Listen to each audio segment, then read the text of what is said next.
أشهد أن لا إله إلا الله وحده لا شريك له وأشهد أن محمدا عبده ورسوله أما بعد فأعوذ بالله من الشيطان الرجيم بسم الله الرحمن الرحيم الحمد لله رب العالمين الرحمن الرحيم مالك يوم الدين إياك نعبد وإياك نستعين اهدنا الصراط المستقيم صراط الذين أنعمت عليهم غير المغضوب عليهم ولا الضالين. Покаянието на неговите слуги, на неговия човек, при условие, че той е истински се е покаял, истински е направил изтъквар и тоба, а не просто изричане на думи.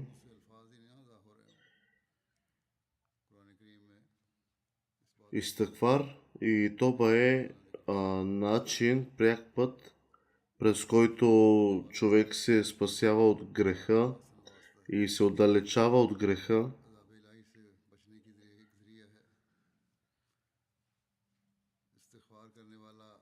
В свещения Коран се казва, че Аллах дарява онези, които наистина се покаят с богатство и потомство, и това става средство за спасение от недоволството на Аллах. В един случай в свещения Коран Аллах казва, че Аллах е приемащ покаянието и е милосърден. Условието обаче за това е, че човек наистина да търси прошка и да се покае. Е записано в един хадис, че Хазрат Мухаммад салалаху алейхи васелам веднъж е казал, че за този, който наистина се покае, все едно никога не е съгрешил, е примерът. Човек става защитен от лошите последици, от погрешните действия. Тогава светият пророк салалаху алейхи васелам е цитирал следният стих, че Аллах обича тези, които се покайват, обръщайки се към Него, и обича онези, които се пазят чисти, т.е.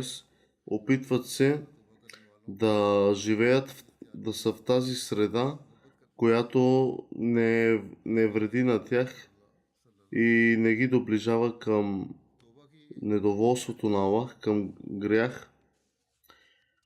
Какво е истинско покаяние? Светият пророк салалаху алейхи васелам е бил попитан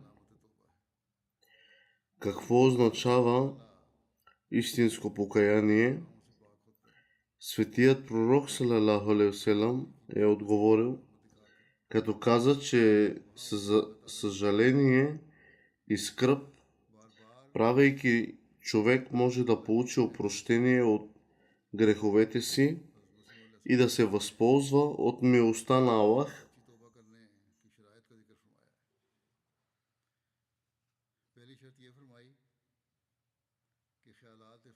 Обещаният Месия алейхиссалам е подчертал условията, изяснил ни условията за истинско покаяние. Първото условие, което той е описал, е да се изоставят лошите и зли мисли. Това е голяма борба, която човек трябва да предприеме, за да постигне истинско покаяние, а второто условие за истинско покаяние, за истинска тоба, е постановено от обещания Месия алейхиссалам, че човек трябва да проявява истинско съжаление и скръб в сърцето си, в душата си, че да съжалява от неговата постъпка. Трябва да разберат, че удоволствията и примамките на този свят са временни и изоставянето на привързаността към тях не носи никаква полза. А третото условие, определено също от обещания Месия алейхиссалам, е истинско покаяние е твърдото решение, че човек никога повече да не се доближава до такова зло, което му вреди и го доближава да направи грях. Това не трябва да се ограничава до просто решение. По-скоро трябва да се положат твърди усилия, за да се заменят злите дела с добри и добродетелни дела.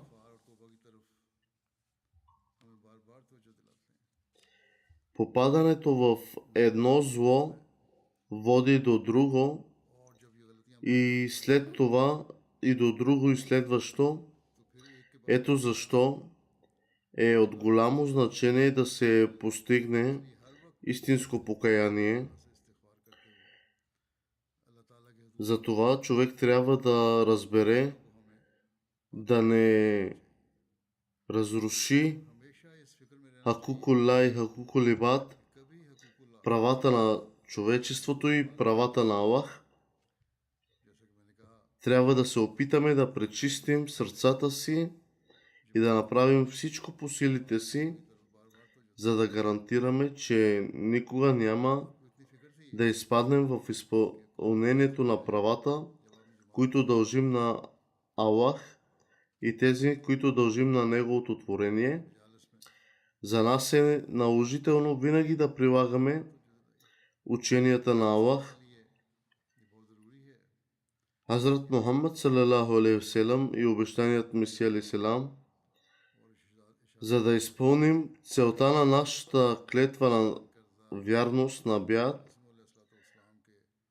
са описали, че без усилия за истинско покаяние, за истихфар и тоба, нашето обещание и самореформация би била куха.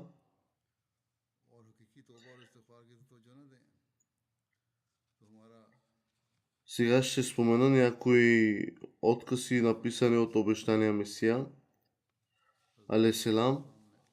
Е казал, че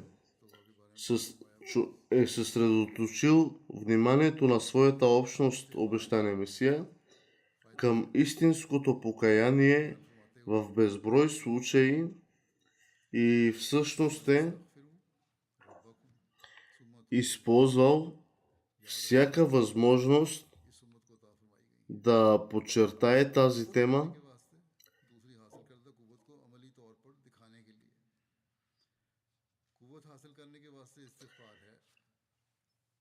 Суфите са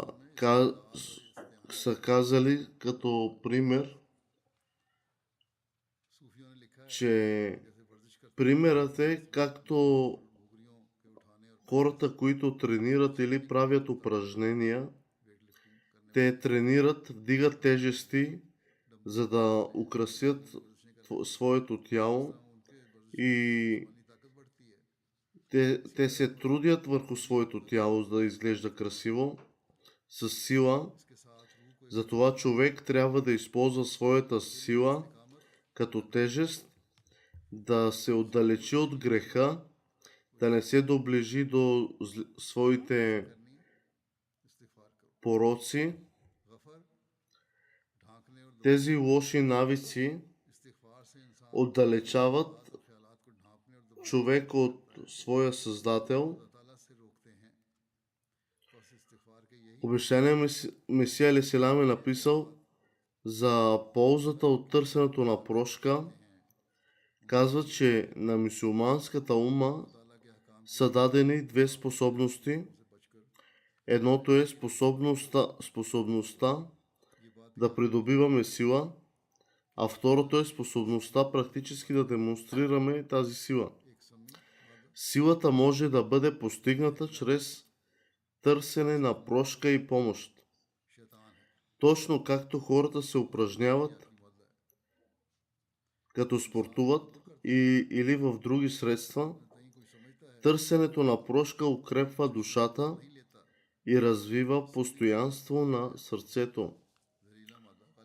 Думата гафар означава натиск, покриване. По този начин, правейки истагфар, търсейки прошка, човек се стреми да покори и покрие онези емоции, онези страсти, които го отдалечават от Бог. И когато има сила, латубу илей, се приближава до своя Създател чрез покаяние. Обещания Месия Алейхиссалам е казал също, че без съмнение хората са създадени слаби. Те са слаби, поради което със сигурност ще се провалят в изпълнението на определени заповеди. Те не изпълняват заповедите на Аллах, но това означава начин, че имаме път, че Бог със сигурност ще приеме покаянието на тези хора, които наистина се покаят. Това е човешката природа.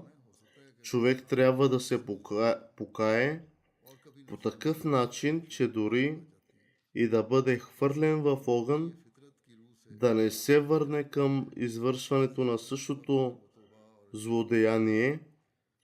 Това е едно от най-великите качества на Аллах, Всевишния, че Той приема истинското покаяние на хората. Някои хора задават въпрос следния: какъв е смисълът да се покайват, ако ги сполети съдбата на гибелта?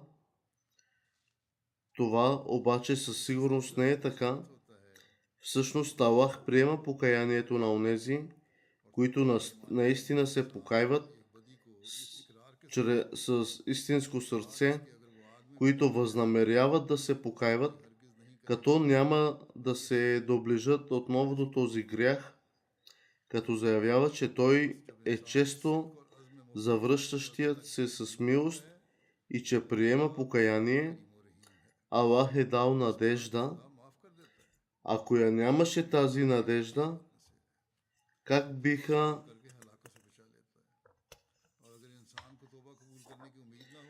биха могли хората да се покаят? Така истинското покаяние води до приемане на покаянието.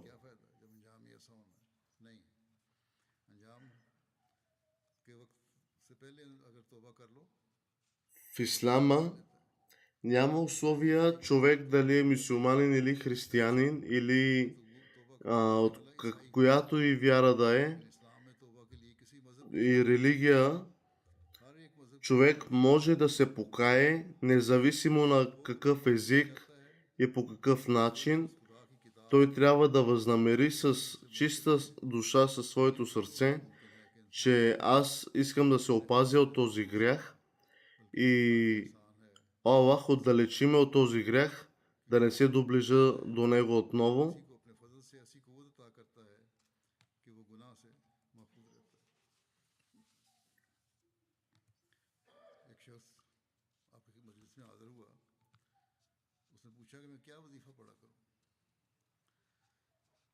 Само говореното не е достатъчно. Обещаният Месия Алейхиссалам каза, че търсенето на прошка не може да бъде ограничено до произнасянето на думи без чувства.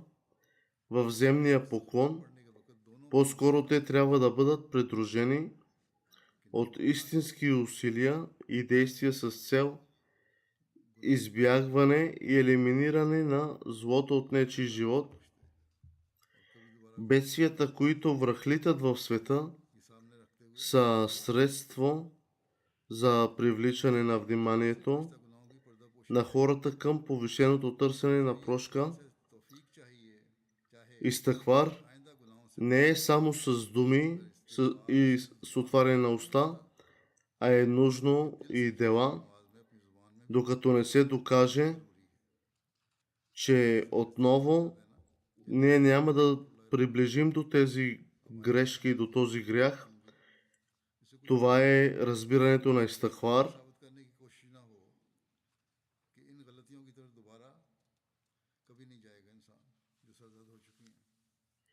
Истихфар е да не се доближим до греха, да имаме тази сила, че да не сме прибягнали до грях, че отново да отиваме и да правим истихфар. А истихфар означава, че човек да не в своя разум да не помисли и за кратко, че може да извърши грях.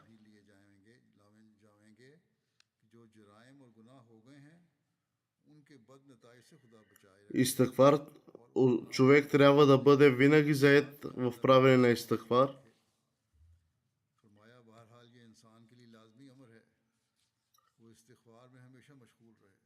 Хазур каза, че в светлината на условията на света днес и войната, в която е на ръба, всички ние трябва да увеличим истинското търсене на прошка. Има хора, които казват, че са търсили прошка 1000 пъти и нищо не се е променило. И все пак, когато ги питат за значението на това, наистина да търсят прошка, те не знаят. Затова човек винаги трябва да търси покаяние с истинско сърце и по същия начин да търси способността да върши добри дела в бъдеще. Днес хора има, които стотици пъти правят истихфар и тоба, тазби, но вътре на ниета и на намеренията не им са чисти, а просто като уста го споменават, че трябва да го повтарят. Това не е истихфар. Истихфар означава, че човек да възнамери, да има цел, че няма да се доближи втори път до това зло. В противен случай, просто изричането на думите за търсене на прошка няма да имат истински ефект.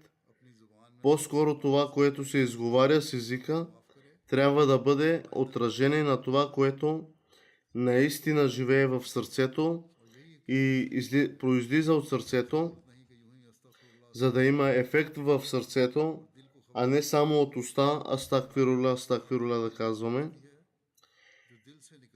Истинското покаяние води до пълна промяна на човека.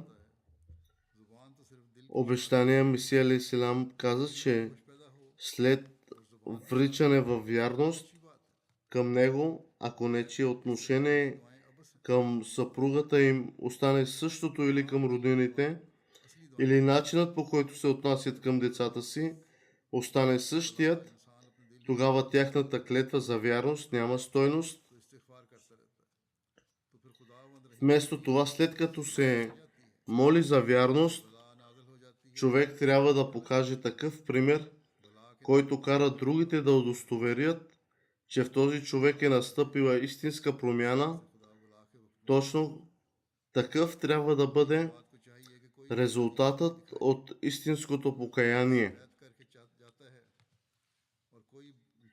Ако ние хората след приемането на ислама и на обещания Месия алейхиссалам сме същите и нямаме вътрешна промяна, тогава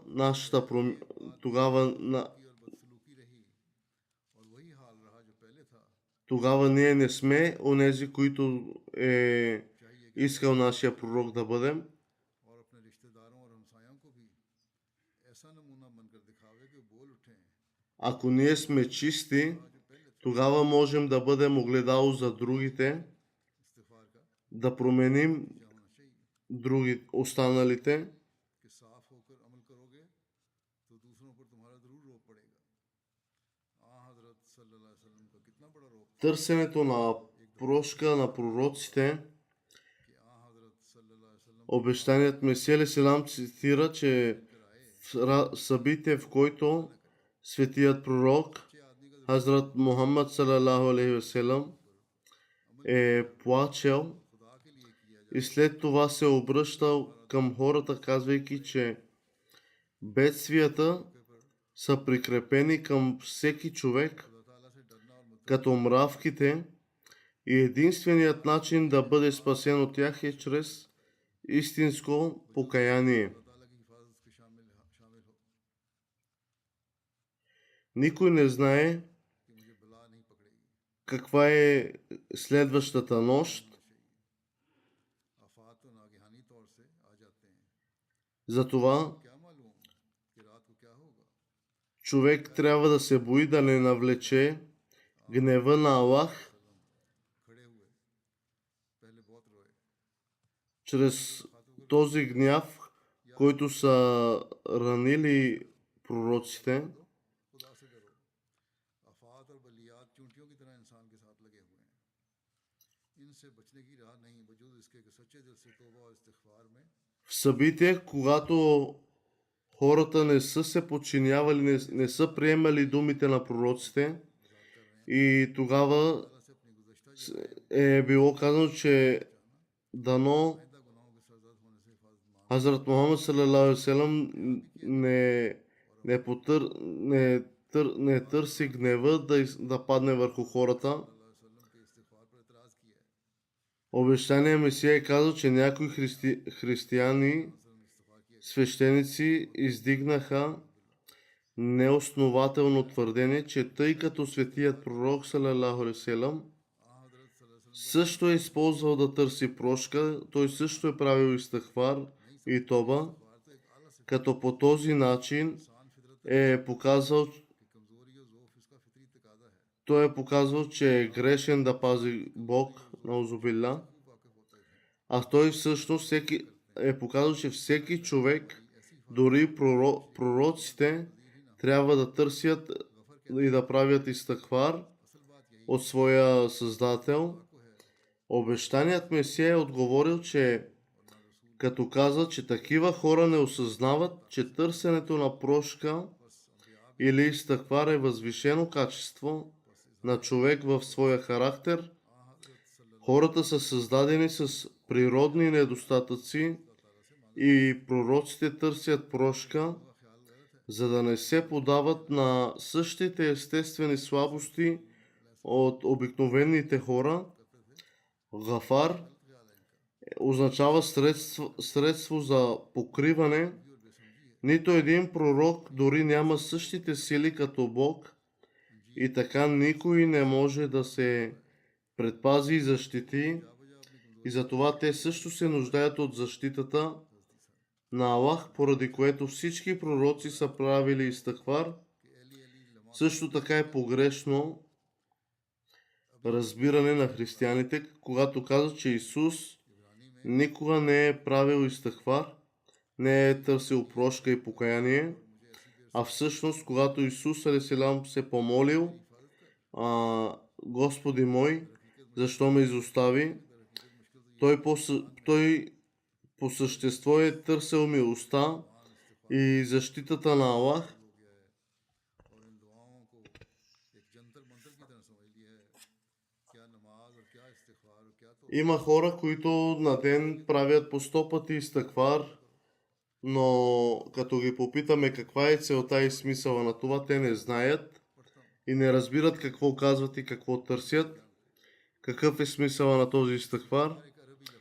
Обещания Месия алейхиссалам е обяснил, че истигфар е арабска дума, която означава да се търси прошка, да молим Аллах да го предпази от лошите последици от предишни грешки и дела, които са били извършени, и да бъде предпазен от извършване на грешки в бъдеще или зли дела в бъдеще. Греха е като отрова, затова ние трябва да се пазим от този грях, който е като отрова.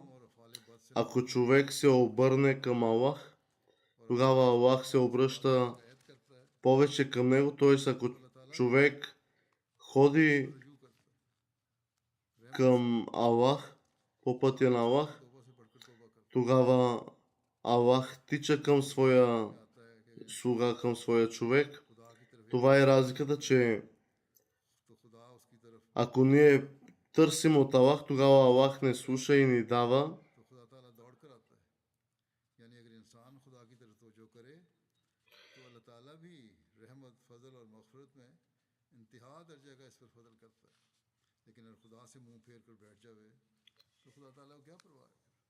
В свещеният Коран е описан в две свойства Аллах.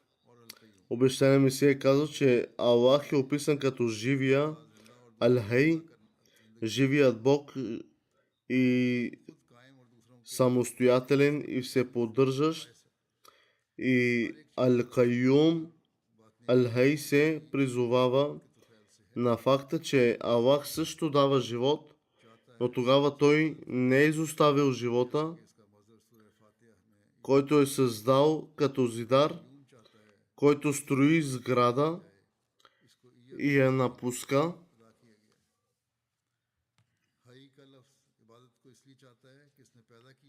По този начин, за да продължи да живее, човек също се нуждае от истигфар за силата да продължи да живее и да го направи без петното на греха.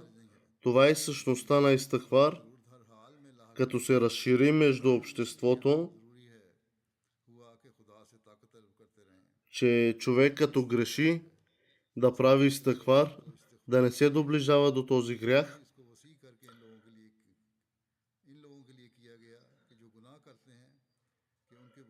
Но същността е също, че да бъде отдалечен от своите слабости човек.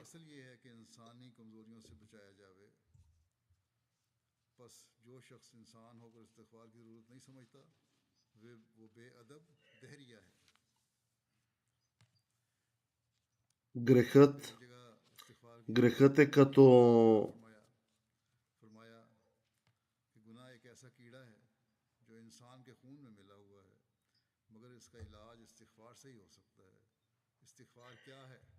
е като болест, бактерия в организма на човек, в кръвта, която може да се пречисти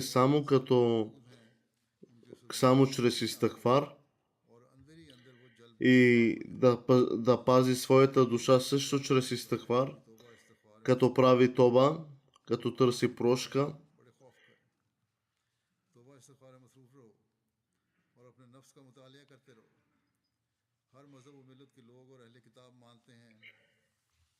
Отхвърлянето на реалността на покаянието пречи на прогреса и успеха. Не е тайна, че човек сам по себе си не е завършен, както и човек не се ражда учен, но трябва да работи за това.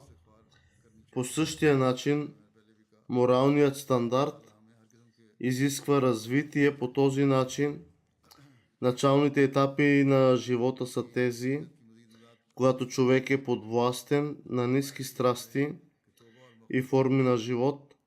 Когато човек осъзнае това ниско състояние и излезе от него, за да се приближи до Аллах, той се покайва и търси прошка, за да се приближи по-близо до Аллах. Това са общо взетите етапи, през които човек преминава в своя живот. Ако Аллах не беше приел покаянието, това би означавало, че той не е имал никакво намерение да даде спасение на някого, आहिस्ता अपने मालूमात वसी करता है развиването на удоволствие и удовлетворение в молитвата. पकड़ता है तो अखलाकी हालत Веднъж नहायत गिरी हुई होती един човек попита обещания Месия алейхиссалам है हालात पर गौर करे как да създаде наслада रफ्तार को साफ तौर и удоволствие कि अक्सर बच्चे इस बात पर हरीस होते हैं कि अदना अदना नज़ा के в своята молитва. लड़ाइयाँ होती हैं बच्चों Молитвата е това нещо, което хората питат дори и днес.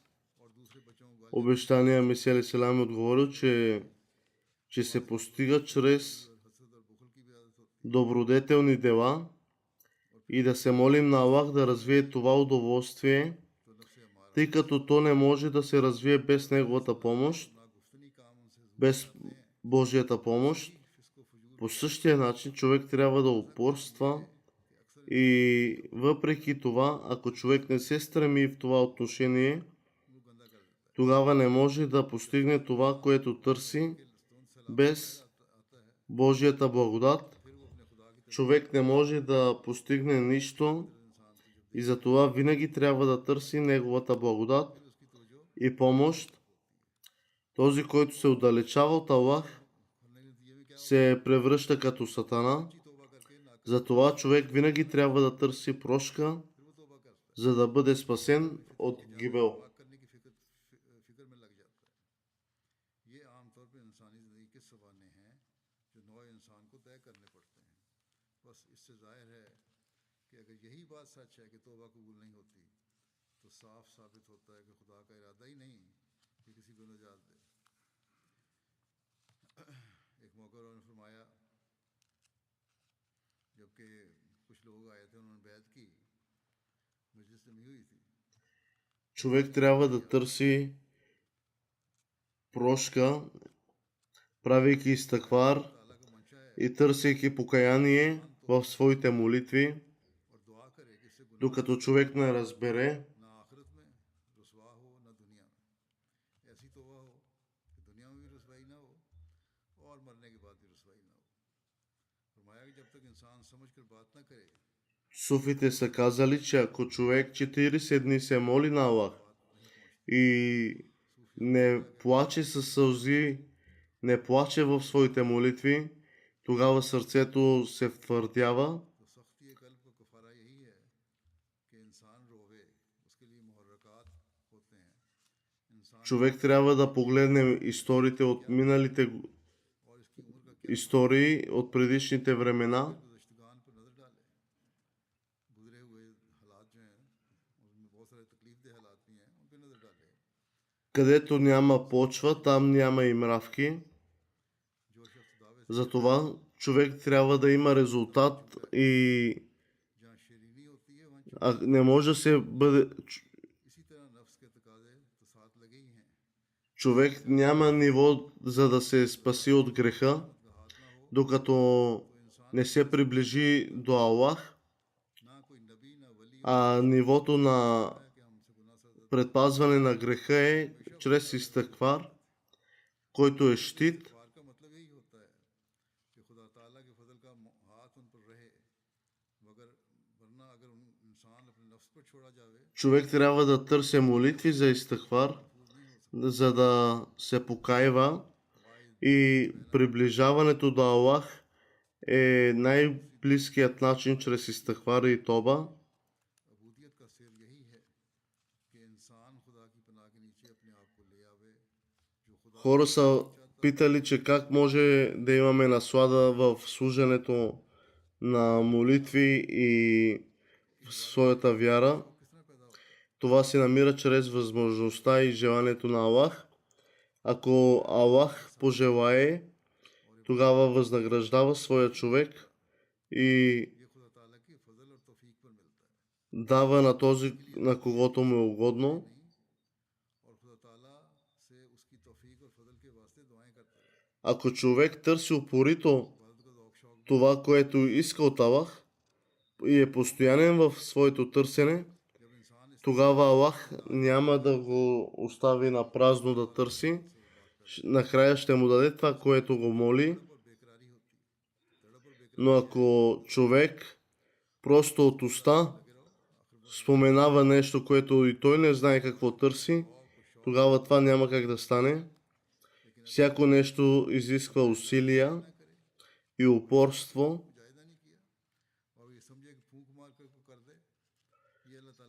Запомнете, че вашите сърца са в Божиите ръце и ако Той пожелае, Той може да ги отнеме и може да ви благослови и да ви дари. Който човек, който не се спира от греха, не приема стъпка към истъквар, той се превръща в сатана. Затова е нужно много изтъквар, много човек да търси опрощение и прошка. Хора са питали пророците какво да правим. Това Хазрат Муслим отговарял, че прави изтъквар и тоба. Ако правиш изтъквар, тогава Аллах ще те опрости. И ако си постоянен в своите молитви и търсиш прошка, тогава ще се приближиш до Аллах и ще бъдеш чист. Човешката природа има две свойства, като едното е да прави добри дела и второто е да върши зли дела. И тази сила е в Божиите ръце, за да не отдалечи.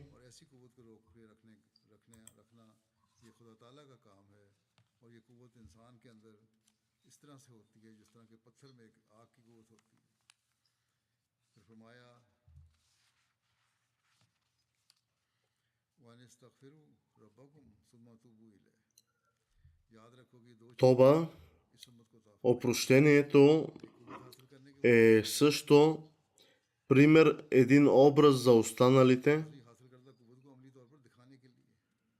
Както преди съм споменал пример, че суфите са споменали, че ако човек, пример на спортист, ако той се упражнява ежедневно и напредва в своя спорт, така той постига целта, на което иска. И така един вярващ, ако усилено търси прошка от Аллах, тогава Аллах го прощава. Той намира опрощение, но трябва да бъде специален в своите молитви и споменаването на истъгфар.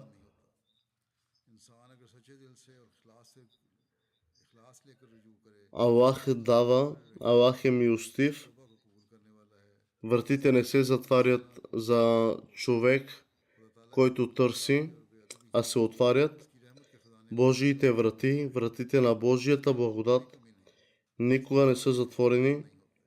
Ако някой наистина се покае, тогава трябва да знае, че Бог е този, който често се завръща с милост. Не трябва да се мисли, че Бог ще прости на едни, а на други не. Не е във форма на уважение. Неуважение е към Аллах, защото Божията милост е необятна и вратата на Неговата милост не е затворена за никого. За да постигне промяна в себе си, те трябва да търсят прошка. Тези, които се извиняват, че са твърде заети с светската си работа и ангажименти, за да обърнат внимание те трябва да обърнат внимание към Аллах и към своите молитви и се оправдават в своите светски ангажименти. Те трябва да се боят, да се страхуват. Те трябва да обърнат внимание на това, че всъщност, ако някой иска разрешение от работодателя си, тогава в повечето случаи ще му бъде дадено. Истинското покаяние е, че търсенето на прошка може да бъде плодотворно само когато се спазват основните заповеди на поклонение.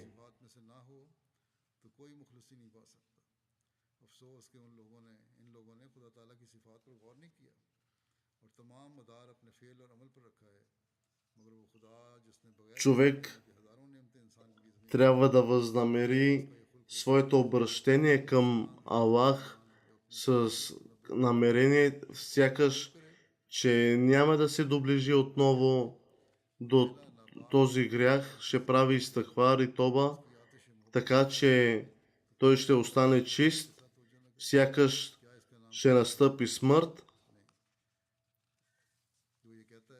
И как може човек да изостави отново своя Създател и да се обърне към своите зли навици?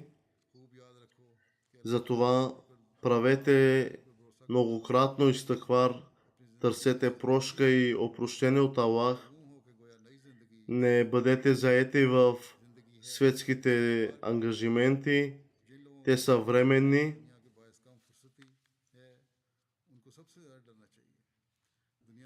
Да, когато ви е принудително, може да събирате молитвите Зохар, Асър, Магриб, Иша, но когато имате време, си ги изпълнявайте както е наредено.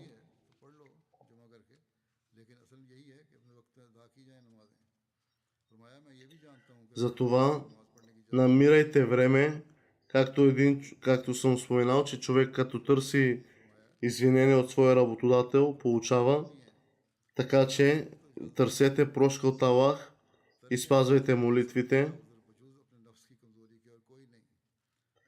Като спазвате и слагате пред вас приоритет Божиите заповеди, като помагате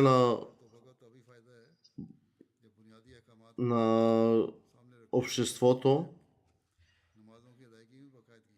и за това ви казвам, че станете и търсете опрощение, прошка от Аллах. Това ще се разбере в съдния ден кой е християнин, мюсюлманин и хинду. Тогава ще се съди от Аллах кой какъв е, но човек без значение от коя вяра е и какво изповядва, трябва да търси прошка от единия жив Бог.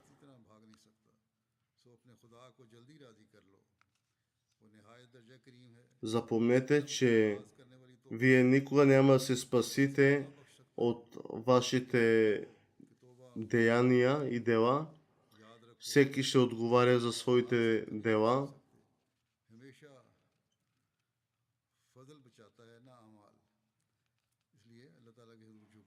Азур се моли да разберем истинския дух на покаяние и търсене на прошка, на истихфар и тоба, и да бъдем онези, които наистина се покайват и търсят прошка.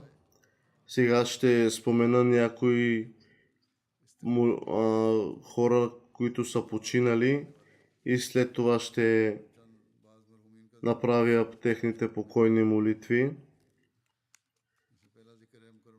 Ще ръководя погребалните молитви на следните починали членове. Госпожа Анса Бегам, която бе дъщеря на Мир Мохамед Исхак.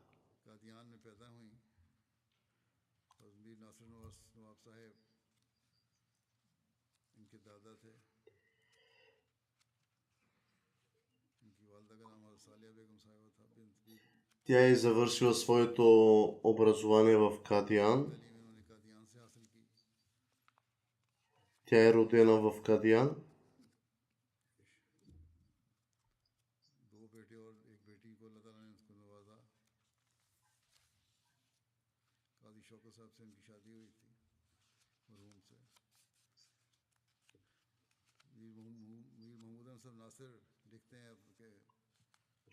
Хора са писали за нея, че тя е била много добра майка и като човек. Майка й се казваше Салиха Бегам. Тя имала 2 сина и 1 дъщеря. Тя винаги е служила на семейството си по страхотен начин.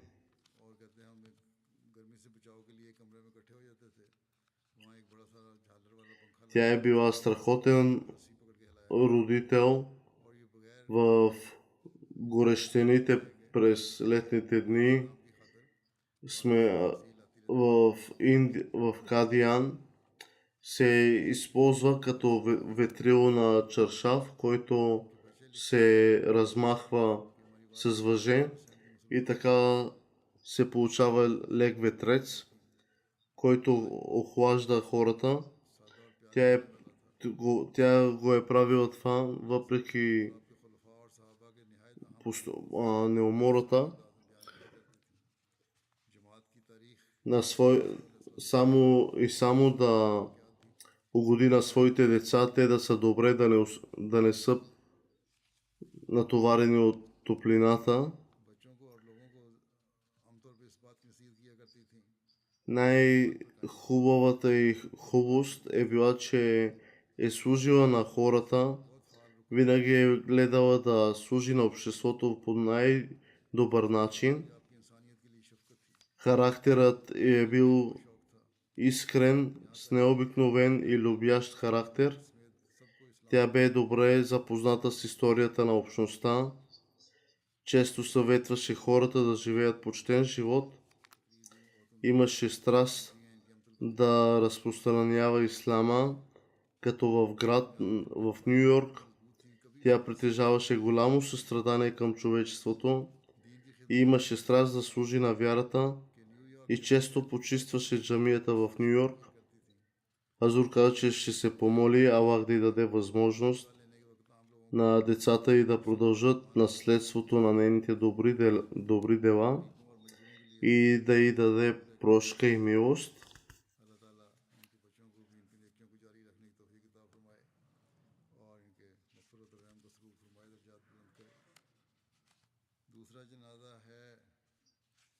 Другото погребение е на Бушра Акрам от Сиалкот. Тя имаше дълбока любов към халафът. Тя беше добродетелна и благочестива.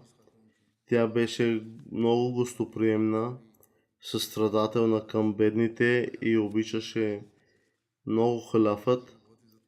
Тя имала 3 дъщери и 1 син. Синът ѝ е мисионер и поради заетостта си не е могъл да присъства на погребението на майка си.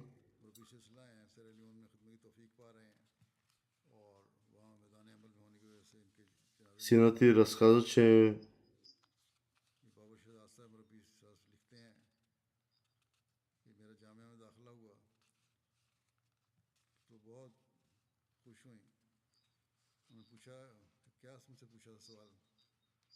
синът ѝ е мисионер на общността Ахмадия и тя имала само 1 син и 3 дъщери. И когато приеха синът ѝ в университета на Ахмадия, тя се зарадва много, но от мисионерите попитали госпожа Бушра Акрам, че имаш само 1 син, на теб ти трябва човек, който да помага вкъщи, мъж. Не е ли по-добре той да остане с теб? Тогава тя отговори, че аз ако имам и 7 сина, и 7-те бих ги изпратила в университета Ахмадия да учат за мисионери. Такава любов е имала към общността.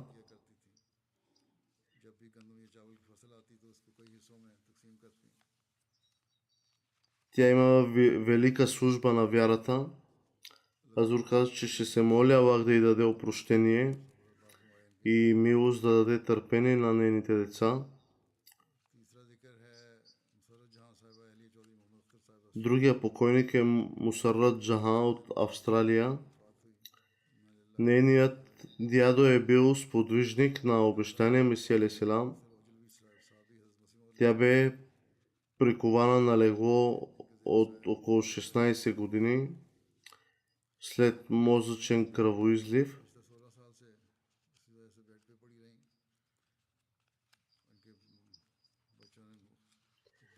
Тя беше редовна в своите молитви и имаше специално място в дома си за отправяне на молитви. Тя е била редовна в своите доброволни молитви също, освен задължителните. Постише редовно. Любовта и към халафът е била дълбока. Тя имала 3 сина и 3 дъщери.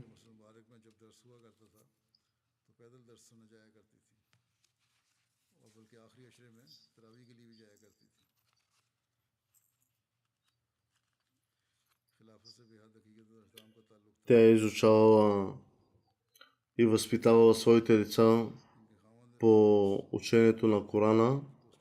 Тя научила своите деца да четат Коран.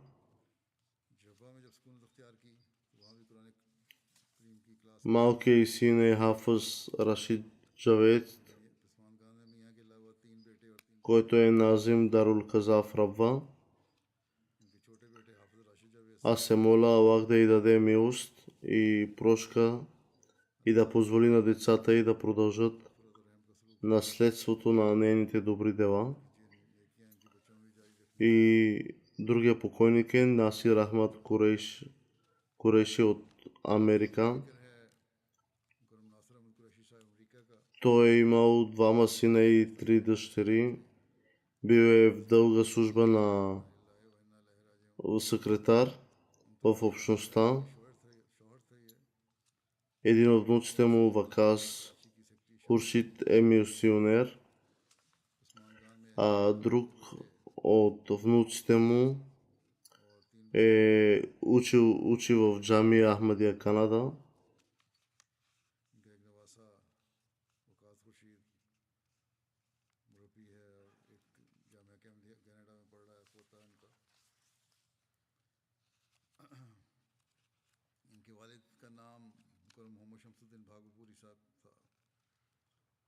Той е служил на общността в различни качества и позиции.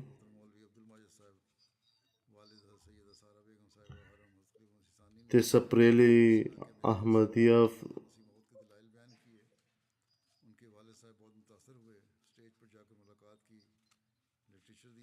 по времето на Хазрат Халифатул Месия Авъл, на първия халиф.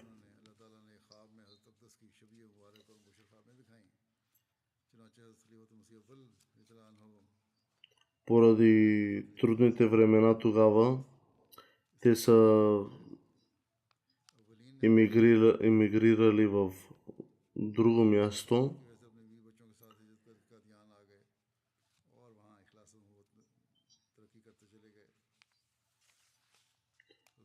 Той е роден в Кадиан.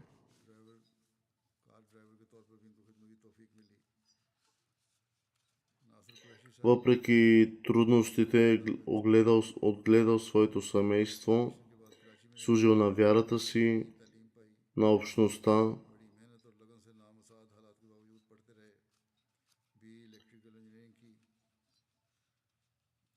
Достигнал е до степен на менеджер с своята активност на работа и упоритост.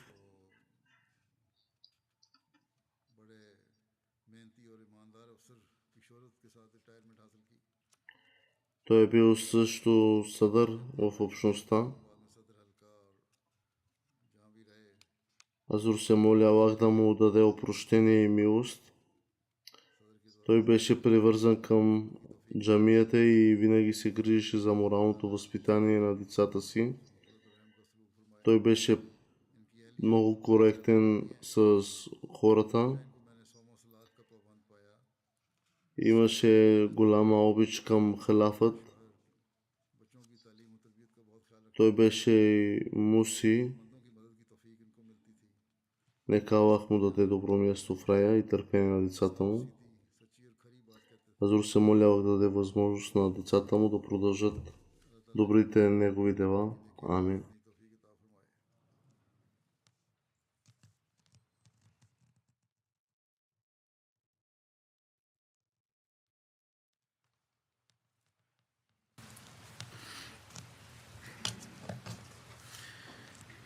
الحمد